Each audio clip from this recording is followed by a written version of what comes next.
to you with clarity and with heart and with urgency. I am Pavi LG, your host, and it is Sunday, September 14th, 2025, and the time is about 1:55 p.m. in the afternoon, Eastern Standard Time. I thank you for tuning in. If you're new, welcome. And if you're returning, thank you for sticking with this journey. We are nearly 400 strong in subscribers, and I'm calling on you to share this broadcast and bring someone into this space. We are working toward 1,000 voices because truth is louder when multiplied. Today's episode is heavy but necessary. We will begin with the latest on the Charlie Kirk case, what's new, what's known.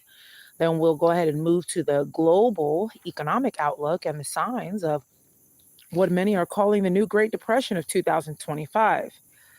We will also look at our war updates, conflicts abroad, and how all of this affects us, each and every one of us, especially Black and Latino communities. Let's be calm, be real, and be awake. And now we shall begin momentarily.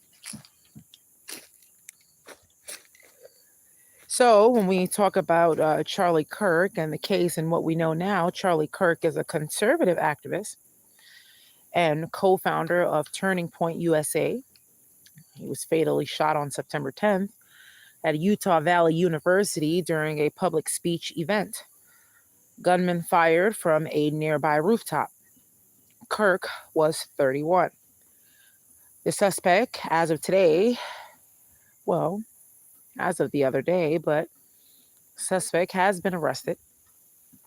Tyler James Robinson. He's a 22-year-old from Utah. He was taken into custody after being turned in by family. He faces charges of aggravated murder and firearm offenses. Authorities recovered the rifle, a bolt-action rifle, bullet casings, including ones that had inscriptions. The suspect is not currently cooperating fully with investigators. His political affiliation is unconfirmed, though reports indicate that he may have held ideological disagreements with Kirk's views, especially around immigration, LGBT topics, etc. And we also know from other sources that this gunman was a MAGA Republican. However, I will find out more additional information for more confirmation for you all. Kirk's widow, Erica Kirk, has vowed to continue his work. Turning Point USA events, including the America Fest conference scheduled for December, are still planned. Memorials are being held, and public reaction spans the political spectrum.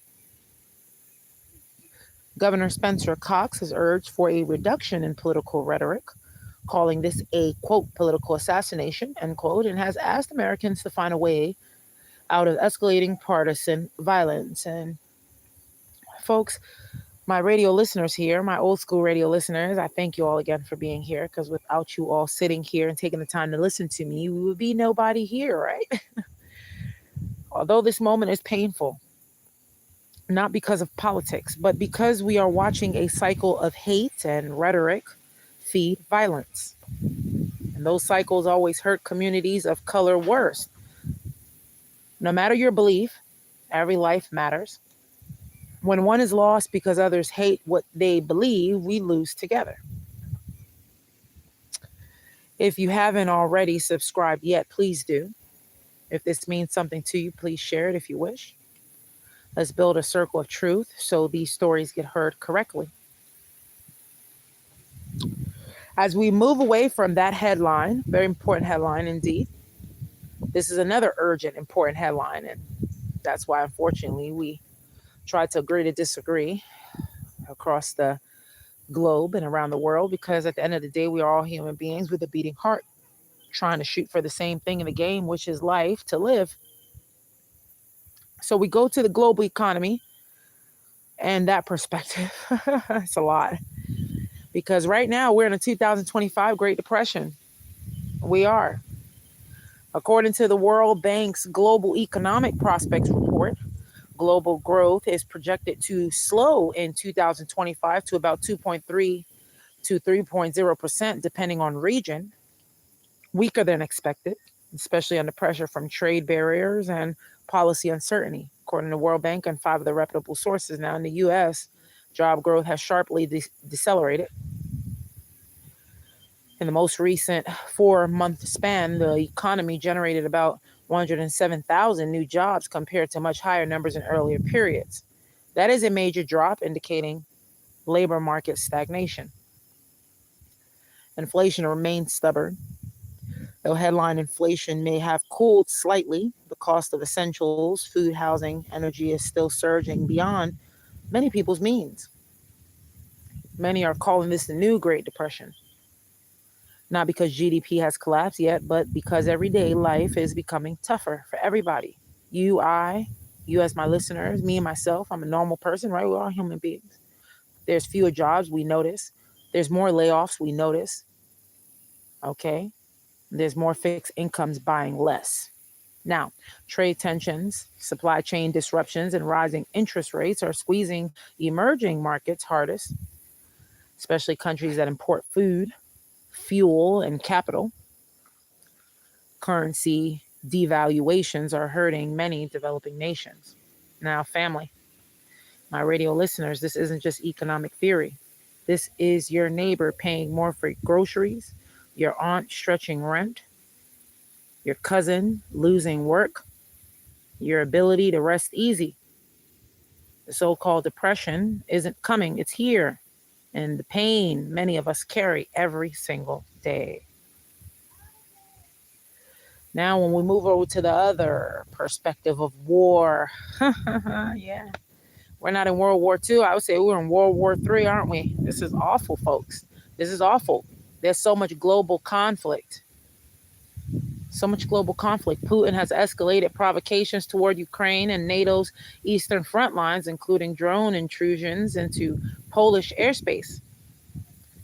Russia is believed to be pushing to divide NATO responses, leveraging alliances with China, India, and North Korea. Globally, policy uncertainty and conflict, Middle East, for an example, Eastern Europe border tensions, continue to raise risks that's more instability that's being spread. Refugee flows, food shortages, and humanitarian crises are expected to worsen. Now, according to the IMF and OECD outlooks, conflict affected regions' growth is vastly behind. Aid is under pressure, donor fatigue is rising, inflation in war zones are severe. Now, my radio listeners, conflicts thousands of miles away may feel distant to you right now, but the ripple effects hit here, hit at home here in the United States. Food prices are rising every day. Walk into Walmart, walk into your local, what they used to call a Dollar Tree, and now it's a $5 tree, it's a $10 tree, it's a $1.75 tree. Supply chains are disrupted. People are not receiving their things. Jobs are at risk. People can't even find a job. Families are anxious. People are putting bullets in their head. This is what's going on. This is the reality. It cannot happen. This is not okay. If you need help, if you're feeling suicidal, if you're feeling that you need to talk to somebody, you need to seek professional help. Why? Because it's not only you, it's your family too. Your family that loves you, people around you that love you. We have to love each other as a community. We have to love each and every one another. We can't keep going along with this chaos. Murders here, murder here, suicide here, suicide here. This is chaos, and we cannot continue this. We have to do better. We have to share this information with others who need help, and they might need to reach out to somebody.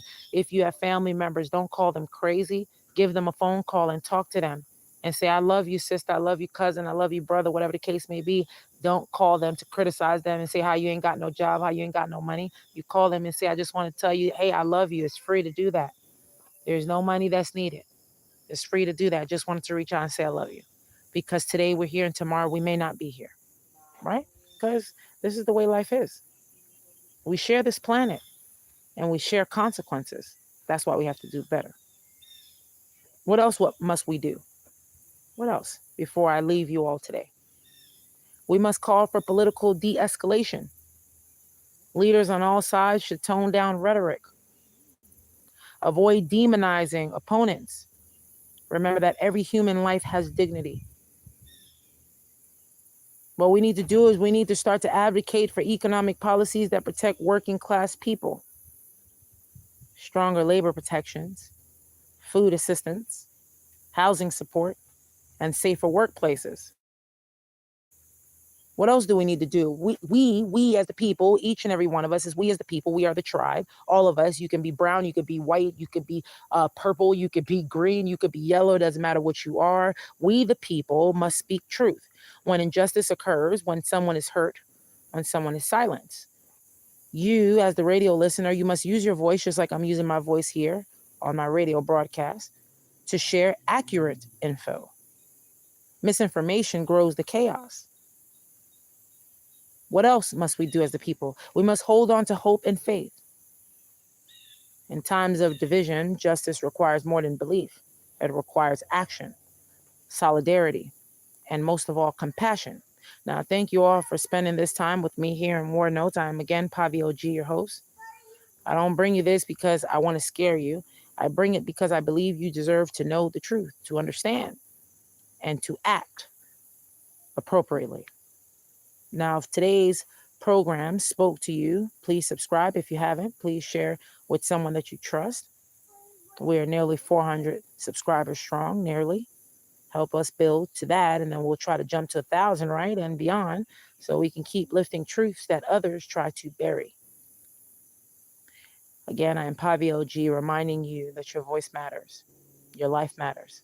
Every day you stand up for what is right, even when it's hard, you help tilt the world toward justice. Please stay strong, stay aware, stay gracious. Peace and blessings until the next time. Thank you all for listening.